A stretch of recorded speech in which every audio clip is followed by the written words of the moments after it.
Donika në Valencia, Shqipëria në turp, pse shteti në UK kërkon eshtrat e gruas së Skënderbeut? Ka kombe që din t'i mbrojnë edhe gurët e historisë së tyre. Ka shtete që ngrihen për një arkiv, për një dorëshkrim, për një objekt, për një emër, për një eshtër që mban peshën e kujtesës kombëtare. Dhe pastaj është Shqipëria zyrtare, një shtet që e përmend Skënderbeu në çdo fjalim ceremonial, por që hesht përballë një prej detyrimeve më elementare të dinjitetit historik, kthimit në atë dhe të eshtrave të Donika Kastriotit, bashkëshortes së Gjergj Kastriotit dhe të pasardhësve të saj të varrosur larg arbërisë. Kjo nuk është një çështje folklori. Nuk është as luks akademik. Nuk është as debat për romantik historie.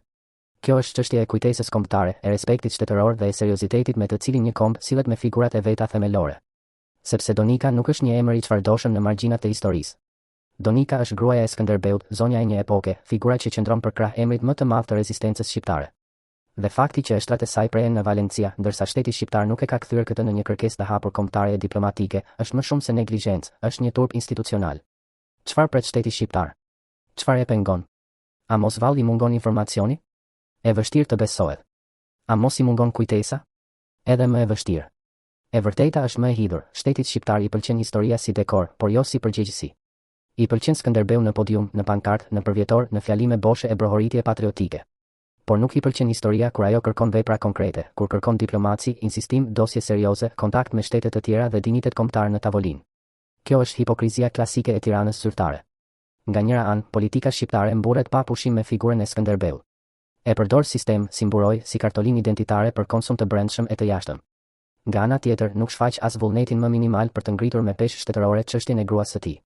Pra, për heroin duan lavdin, por për familjen e tij nuk duan barën morale të përgjegjësisë. Kjo nuk është dashuri për historinë.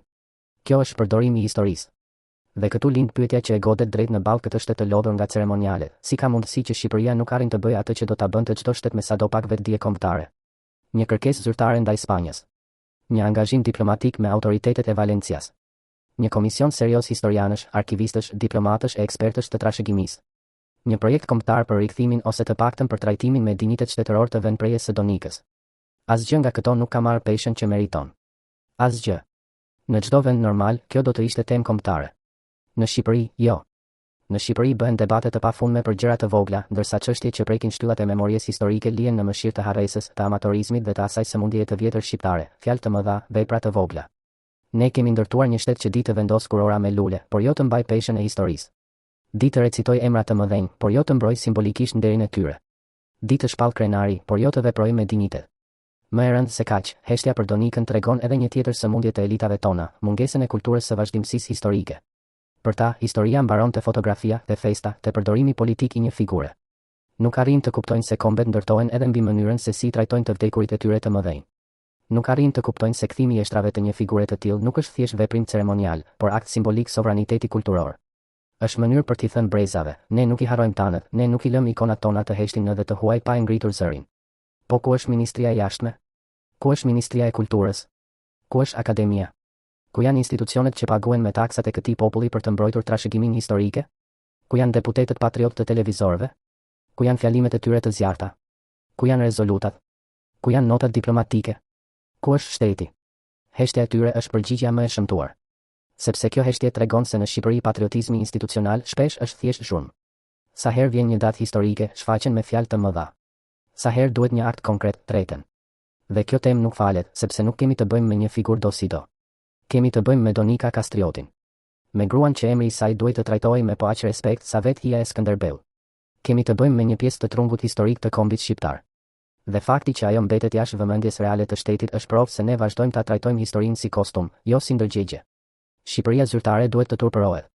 Duhet të turpërohet sepse nuk mjafton të flasësh për kastriotët. Duhet të veprosh për ta. Duhet të kërkosh. Duhet të ngresh dosje. Duhet të trokasësh në dyert e Madridit dhe Valencias. Duhet t'i thuash Spanjës me gjuhë shtetërore, serioze dhe të denjë. Kjo figurë është pjesë e trungut ton historik dhe kombëtar. Ne kërkojmë trajtim dinjitos, transparencë dhe angazhim për këtë çështje. Por për këtë duhet shtet. Dhe ky është problemi. Ne kemi administratë, ceremoni, zyrtar, fjalime, por shumë shpesh nuk kemi shtet. Donika Kastrioti nuk është ajo që është harruar. Janë institucionet shqiptare ato që kanë zgjedhur të harrojnë. Dhe kur një shtet harron gruan e Skënderbeut, ai nuk po tradhton vetëm një figurë historike. Po tradhton veten.